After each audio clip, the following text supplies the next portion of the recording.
The quantum resonance array hummed with an almost imperceptible vibration, its delicate sensors probing the vast emptiness between star systems. Commander Vexnar of the Zarkonian Imperial Scout Fleet leaned forward, four-fingered hands clasped behind a back covered in iridescent scales that shifted color with his mounting irritation. "Explain," he demanded, mandibles clicking with a rhythm that betrayed his growing unease. Linguistics specialist Narratic's translator implant worked overtime, converting the complex series of clicks, whistles, and subharmonic tones into something approaching coherent speech. "The signal patterns are anomalous, Commander. They defy our standard classification protocols." The holographic display before them erupted into a kaleidoscope of chaotic transmissions. Unlike the uniform, structured communications of most species they'd encountered, this was a maelstrom of information. Music blowed into news broadcasts, technical jargon mixed with personal conversations, mathematical equations danced alongside entertainment frequencies. On the distant blue-green planet, Captain Zora Rodriguez had no idea she was about to change galactic history. "Houston, we've got a problem with the communication array on satellite Delta 9. She spoke casually into her headset, her fingers flying across the control panel. The International Space Station's maintenance team was used to her direct approach. What should have been a routine satellite adjustment was about to become anything but routine. Aboard the Zarkonian scout ship, Narratic's translation algorithms worked frantically. The phrase jury rig became a moment of profound revelation. It wasn't just a statement. It was a window into an entire species' approach to problem-solving. "They're improvising," Narratic whispered, a translator note struggling to capture the nuance. "Not just communicating. Adapting in real time." Commander Vexnar's scales shifted from a calm blue to an aggressive red-black pattern, the Zarkonian equivalent of raised eyebrows. Every previous first contact followed a predictable pattern. Primitive species typically displayed uniform communication protocols, hierarchical social structures, and technological limitations that made classification simple. This was different. The quantum array continued to parse the transmissions. A child in Tokyo sang a pop song. A mathematician in Cambridge discussed quantum entanglement. An engineer in Sao Paulo debugged a complex software system. A diplomat in Geneva negotiated international treaties. A teenager in Mumbai hacked a local government database. Chaos. Beautiful, terrifying chaos. Narratic pulled up multiple translation streams. They speak thousands of languages, simultaneously, and yet they understand each other. The ship's xenobiological database began to strain. Most species they'd encountered were either unified under a single government or so fractured they posed no technological threat. This planet showed something else entirely, a distributed intelligence that seemed to thrive on difference rather than fear it. "How many distinct communication networks are we detecting?" Vexnar demanded. Narratic's response came with a hint of what might have been fear in another species. Approximately 4.6 billion individual communication nodes. And they're growing. The initial scout mission was supposed to be routine. Catalog the species, assess potential for resource extraction or conscription, maybe leave a warning beacon to discourage further development. Now, everything had changed. Captain Rodriguez finished her maintenance call, completely unaware that her casual mention of jury rigging, a satellite fix, had just sent the first tremor through an alien civilization's understanding of humanity. In the vast darkness between stars, first contact was happening, and nothing would ever be the same.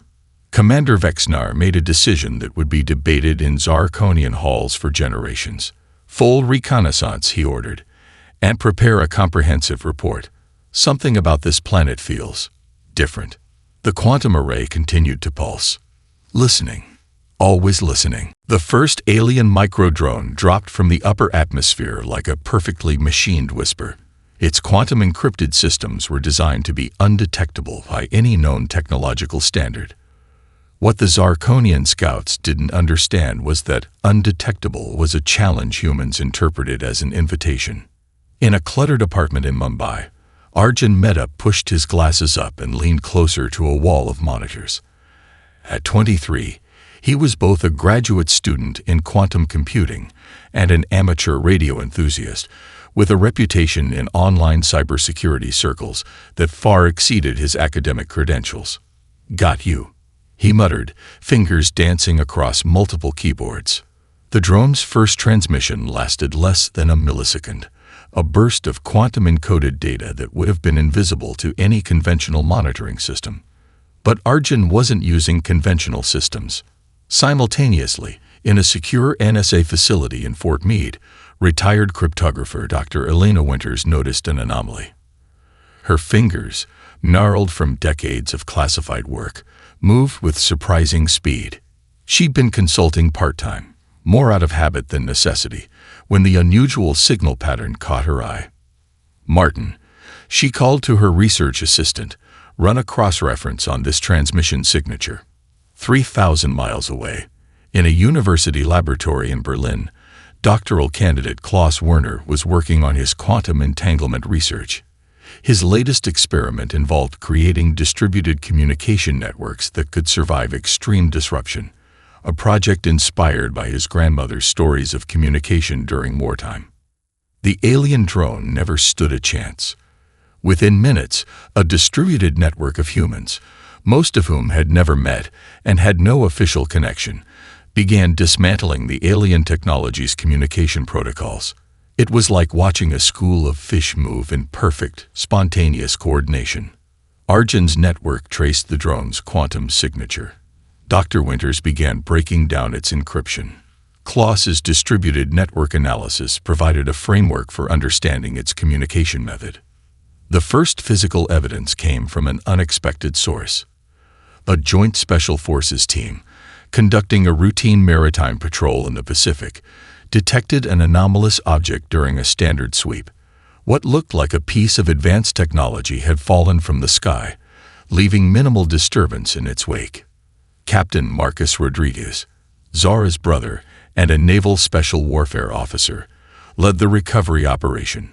His team treated the object with a combination of scientific curiosity and military precision that would have shocked the alien observers. "This isn't just a piece of technology," Dr. Winters explained during a secure video conference that included military intelligence, top research universities, and select government officials. "This is a communication node. It's designed to collect and transmit information in a way we've never seen before." Klaus Werner's analysis added another layer of complexity. The transmission method suggests a level of quantum communication that theoretically shouldn't be possible with our current understanding of physics. What the aliens didn't realize was that humans viewed technological impossibility as more of a temporary inconvenience than an actual limitation. Within 48 hours of the drone's deployment, its entire technological infrastructure had been not just identified, but partially understood. Research teams from the United States, China, India, and the European Union began sharing findings through both classified and public channels, a level of collaborative speed that would have been impossible just a decade earlier. The Zarkonian scout ship watched in growing horror. Their microdrone, a pinnacle of imperial technological achievement, had been completely compromised. More terrifyingly, the humans weren't just defending against it. They were learning from it, adapting it, preparing to use its own technology against its creators. Aboard the alien vessel, Commander Vexnar received the preliminary report. The translation was clinical, but the underlying tone was unmistakable. Something had gone very wrong. "They're not just responding," Narration translated. "They're evolving." The probing had begun, and humanity was about to show the galaxy exactly what that meant. The Zarkonian command's panic was calculated and precise. Their initial assessment of Earth had been catastrophically wrong, and in the vast bureaucracy of an empire that had conquered thousands of civilizations, such mistakes were rarely forgiven. Admiral Krelak slammed three-fingered hands against the holographic display, his scaled skin rippling with a mixture of rage and fear. "Prepare full electromagnetic disruption protocols," he ordered. The standard procedure for neutralizing a potentially dangerous species was simple: total communication blackout, followed by targeted infrastructure destruction. What they didn't understand was that humans didn't have a single point of failure. At precisely 300 hours GMT, the alien fleet unleashed an electromagnetic pulse designed to completely disable global communication and critical infrastructure. It was a weapon that had reduced hundreds of civilizations to technological rubble. Dr. Elena Kovacs was already awake when it happened. The quantum research facility outside Geneva looked more like a converted industrial complex than a cutting-edge scientific installation. Banks of servers hummed, protected by layers of shielding that were originally designed for nuclear research. When the first wave of electromagnetic disruption hit, most of the world would have gone dark. Most of the world, but not all. Backup systems online, Elena muttered, her fingers flying across multiple keyboards. Around her, a team of international researchers, some physically present, others connected remotely, began their coordinated response. In Mumbai, Arjun, Meta's mesh network of amateur radio operators and tech enthusiasts sprang into action.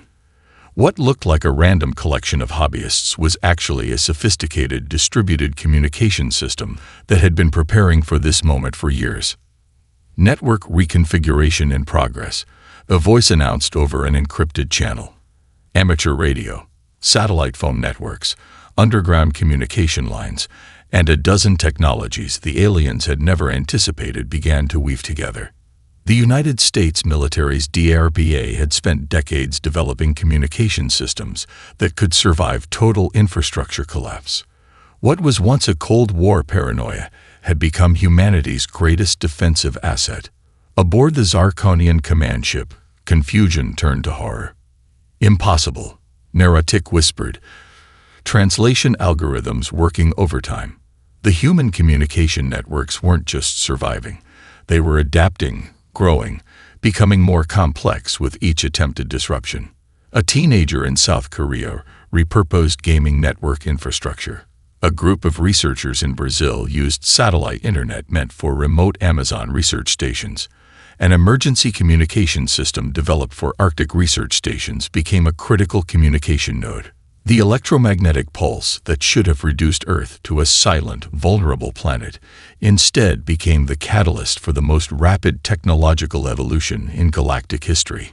Dr. Kovacs' team was doing more than just defending. They were learning. We're not just blocking their signal, she explained to the International Emergency Response Team connected via a quantum-encrypted conference link. We're mapping their communication technology. Every attempt to disrupt us is giving us more information.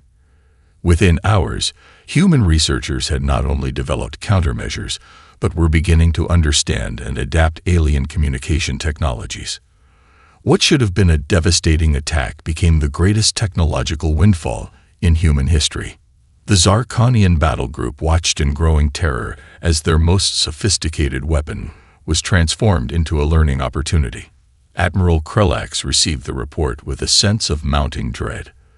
The preliminary analysis suggested that humans weren't just surviving the attack, they were weaponizing the very technology designed to destroy them. They're not just resistant, one of his advisors translated. They're evolving in real time. The escalation had begun, and humanity was about to show the galaxy that adaptability was the most powerful weapon of all. The salvaged alien communication module arrived at the Joint Advanced Research Facility in Geneva, like any other classified package. Contained in a quantum-shielded transport case, it looked unremarkable. A sleek, metallic object no larger than a laptop, yet it would become the most significant technological discovery in human history. Dr. Elena Kovacs spread the component across a holographic analysis table. Her team assembled from the most brilliant minds across 6 continents. There was Dr. Klaus Werner from Germany, Dr. Raj Patel from India, Dr. Sarah Chen from the United States, and Dr. Yuki Tanaka from Japan. Each a quantum physics prodigy, each bringing a unique perspective to the most complex puzzle humanity had ever encountered. This isn't just a communication device, Elena muttered, her fingers tracing holographic lines of quantum entanglement that danced above the module. It's a key.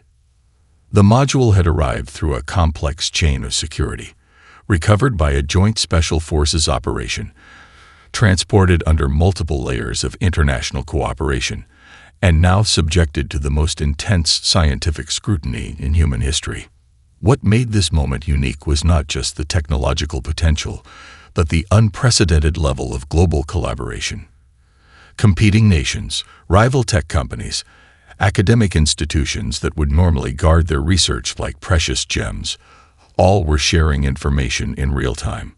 "Look at the quantum signature," Klaus said, zooming in on a particular lattice of quantum entanglement. "This isn't just faster than light communication. It's a completely different paradigm of information transfer."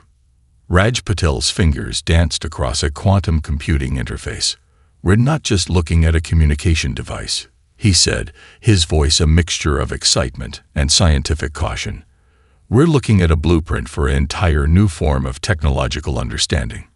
In Silicon Valley, in research labs in Shenzhen, in startups across Tel Aviv, in academic institutions from Cambridge to Moscow, teams began working on parallel research. What should have been a heavily guarded secret became a global collaborative effort. The alien module became more than a technological artifact. It was a catalyst. Within weeks, the first breakthroughs began to emerge. A quantum communication network that could transmit information faster than light. Energy generation technologies that made current nuclear power look like a campfire. Computational systems that could process complex calculations in microseconds. But what truly set humans apart was not just the ability to understand the technology. It was the ability to reimagine it. Sarah Chen's team at MIT wasn't just reverse engineering the alien communication module. They were asking fundamental questions about information transfer that the aliens had never considered. What if communication wasn't just about sending data, but about creating adaptive networks that could learn and evolve? The Zarkonian Empire had spent millennia perfecting their technological systems. Humans looked at those same systems and saw possibilities. By the end of the first month, human researchers had not only begun to understand the alien technology, but were developing human adaptations that exceeded the original design. Silicon Valley startups, Chinese research institutions, European innovation labs, and independent researchers formed an unprecedented global collaboration. The alien scout fleet watched in growing horror. This wasn't just technological adaptation. This was a fundamental reimagining of what technology could be. "They're not just learning," Narration translated for Commander Vexnar. "They're transforming." The technological singularity had begun, and humanity was about to show the galaxy that innovation was their most powerful weapon. The Zarkonian battle group emerged from quantum translocation with the confidence of a millennia-old military machine. 12 massive dreadnoughts, each the size of a small moon, formed a perfect geometric formation designed to crush resistance before it could begin. Their weapon systems represented the pinnacle of galactic military technology, technologies that had subjugated thousands of civilizations. Major General David Chen stood in the Global Defense Coordination Center, a facility buried deep beneath the Colorado Rocky Mountains. Around him, holographic displays showed real-time data from a network of satellites, ground stations, and adaptive defense systems that had been completely redesigned in the weeks since first contact. "Incoming," a young lieutenant announced, her voice calm despite the magnitude of what was happening. The first wave of alien attack came exactly as expected. Massive energy pulses that would have vaporized entire continents on less prepared worlds. But Earth was not a less prepared world. Orbital defense platforms, some hastily constructed, others repurposed from decades of space research, activated in a choreographed dance of technological precision. What looked like simple communication satellites transformed, quantum-shielded armor plates extending, advanced weapon systems coming online. Not a single human-controlled system was destroyed in the first strike. The Zarkonian command ship's communication systems registered pure disbelief. Their most powerful opening assault had been completely neutralized. Dr. Elena Kovac's quantum research team had been working nonstop, The alien communication module they'd studied was now integrated into a distributed defense network that adapted faster than the aliens could target it. Satellite systems communicated and reconfigured themselves in milliseconds, presenting a moving target that defied conventional military strategy. Argent Meta's distributed communication network became a weapon. Amateur radio operators, tech enthusiasts, and military communication specialists worked in a seamless, organic network that anticipated alien attack vectors before they could be implemented. "They're trying to create a communication blackout," Arjun explained to the military coordination team. "But we've turned their own technology against them." The second wave of alien attack came with more concentrated force. Energy weapons that could slice through planetary shields, quantum disruption fields that should have disabled any technological resistance. Major General Chen watched as human forces did something no previous civilization had done. They didn't just defend. They counterattacked. Repurposed communication satellites became weapon platforms. The International Space Station transformed into a forward observation point. Network drone systems, originally designed for everything from agricultural monitoring to disaster response, became a distributed combat network. The aliens had expected a single point of resistance. Instead, they found a planet that fought like a living, breathing organism. Each alien weapon was not just blocked but analyzed. Each attack became a learning opportunity. The human defense was evolving in real time, adapting faster than the Zarkonian battle group could adjust its tactics. "This is impossible," the alien tactical commander translated, his communication systems barely functioning. "They're rewriting the rules of engagement faster than our systems can process." Orbital lasers developed from asteroid mining technology, quantum-shielded defense platforms originally designed for scientific research, drone swarms that could think and adapt like living creatures. Every piece of human technology became a potential weapon. The battle lasted less than 3 hours. When it was over, not a single human life had been lost. Not a single human-controlled system had been permanently disabled. And the Zarkonian battle group was left with a fundamental understanding that would change galactic politics forever. Humanity was not a civilization to be conquered.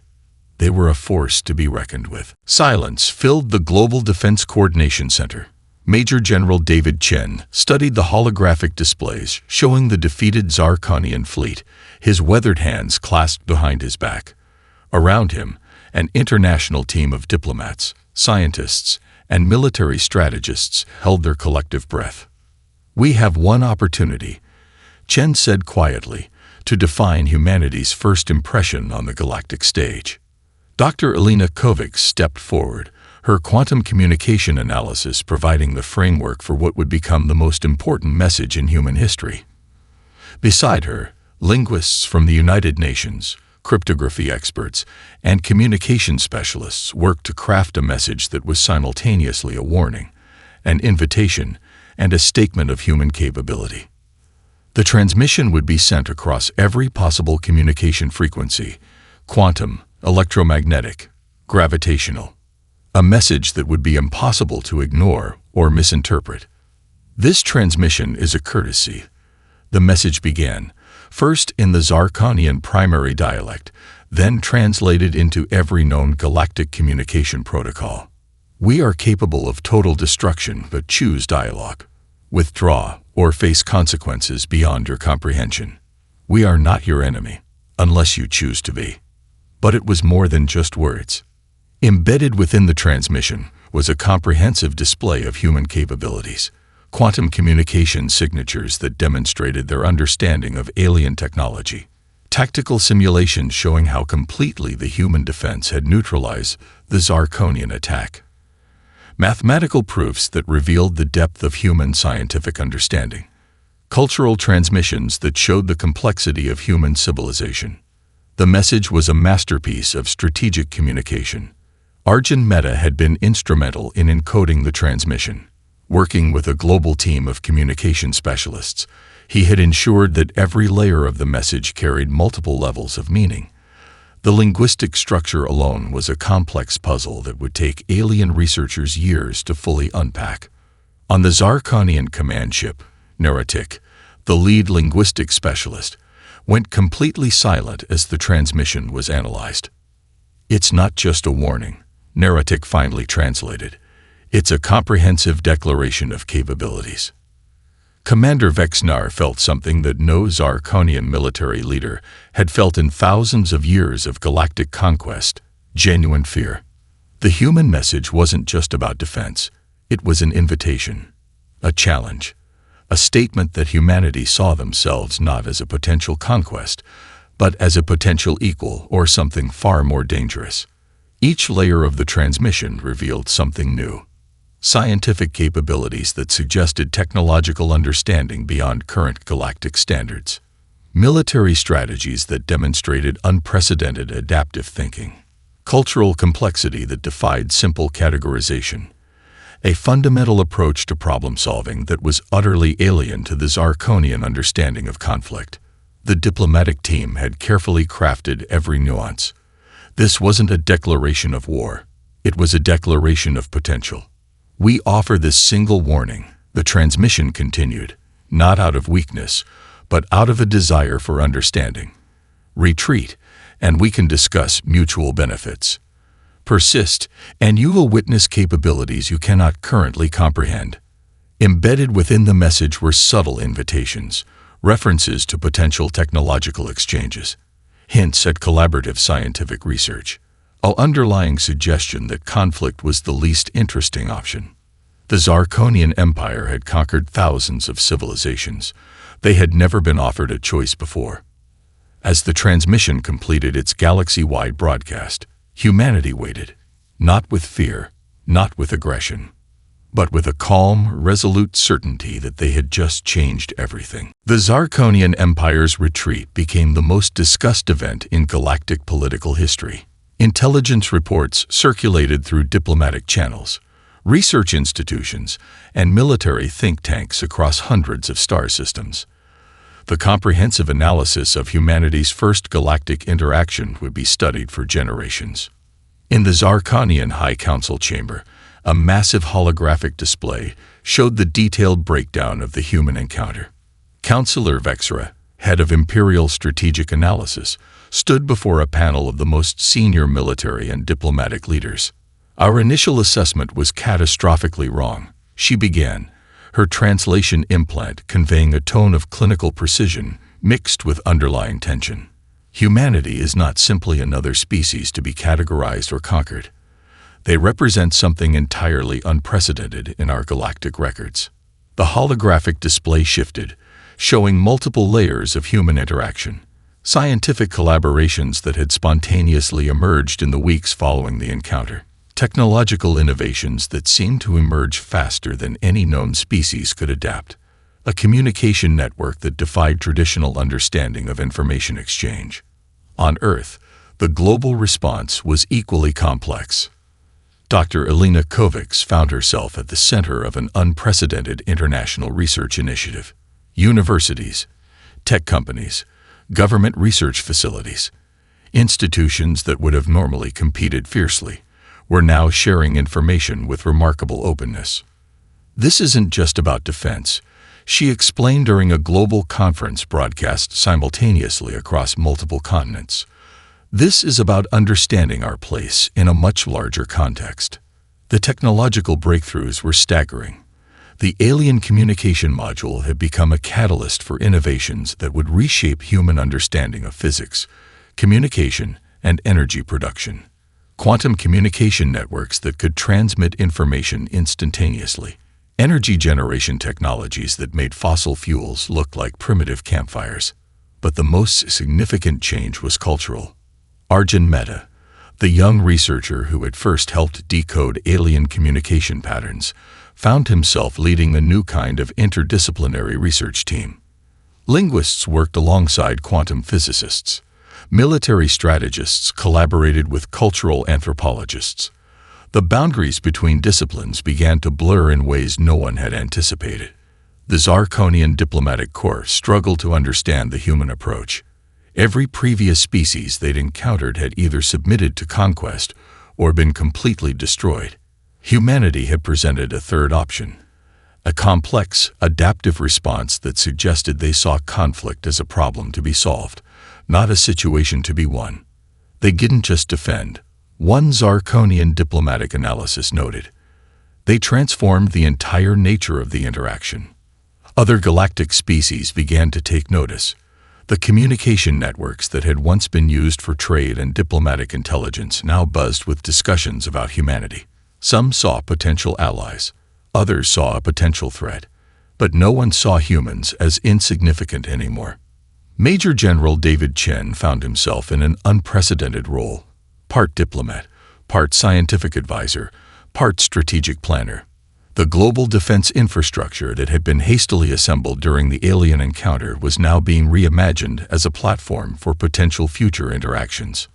"We're not preparing for war," he told a closed-door international committee. "We're preparing for conversation." The quantum research facilities that had been crucial in understanding alien technology were now becoming international collaboration centers.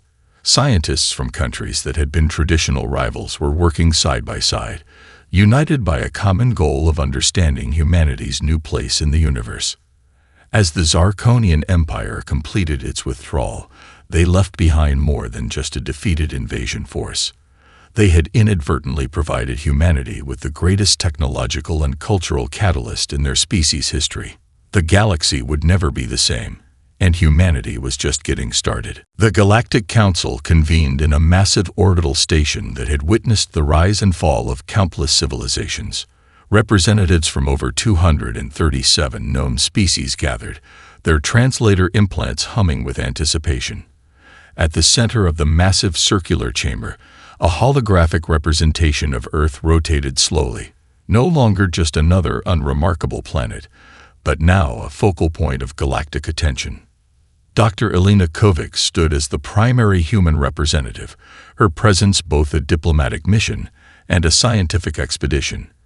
Behind her, a diverse team of human experts represented disciplines from quantum physics to cultural anthropology, international relations to advanced engineering.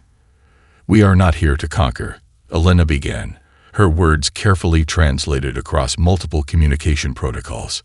"We are here to understand, and to be understood." The Zarkonian delegation sat in a carefully arranged cluster, their scaled skin shifting colors, a biological response to the complex emotions of diplomatic uncertainty. Commander Vexnar, who had led the initial invasion attempt, now served as a primary witness to humanity's unexpected capabilities. Narration, the linguistic specialist who had first decoded human communication, provided a comprehensive analysis of the human approach. "They do not see conflict as a binary outcome," the translation echoed through the council chamber. "For humans, interaction is a multi-dimensional problem-solving exercise." The technological gifts humanity brought to the table were staggering. Quantum communication protocols that could revolutionize galactic information exchange. Energy generation technologies that could solve resource challenges for hundreds of species. Adaptive problem-solving algorithms that suggested entirely new approaches to complex interstellar challenges. But the most significant offering was something far more subtle. Major General David Chen presented a comprehensive strategy for collaborative defense and exploration. It wasn't a military proposal. It was an invitation to reimagine collective security. The proposal suggested a networked approach to galactic challenges, where diversity became a strength rather than a point of conflict. Arjun Mehta demonstrated communication technologies that could bridge not just linguistic barriers, but fundamental differences in perception. His team had developed translation systems that went beyond word-for-word conversion, capturing cultural nuance, emotional subtext, and contextual understanding. The Galactic Council watched in a mixture of awe and apprehension. Humanity had not just survived a potential extinction-level encounter. They had transformed it into an opportunity for unprecedented collaboration. Representatives from the Chlorian Confederacy, a species that had remained neutral in galactic conflicts for millennia, were the first to formally propose a collaborative research initiative with humans. Their representative, a being of pure energy contained in a sophisticated environmental suit, noted the humans' remarkable capacity for simultaneous competition and cooperation. The technological and cultural exchange was just beginning. Earth itself had transformed. The global defense infrastructure developed during the alien encounter was now being repurposed into a planetary innovation network. Universities that had been competitors were now collaborative research centers. Military research facilities became interdisciplinary think tanks. We're not just preparing for potential future encounters, Alina explained during a global broadcast. We're reimagining our collective potential. The Zarkonian Empire's initial invasion had become the catalyst for humanity's greatest leap forward. Every technological breakthrough, every diplomatic interaction, every moment of potential conflict had been transformed into an opportunity for growth. As the Galactic Council adjourned, the holographic representation of Earth continued to rotate, no longer an unknown planet at the edge of a minor solar system, but a symbol of something far more profound. Humanity had not just entered the galactic stage. They had rewritten the rules of engagement. And they were just getting started.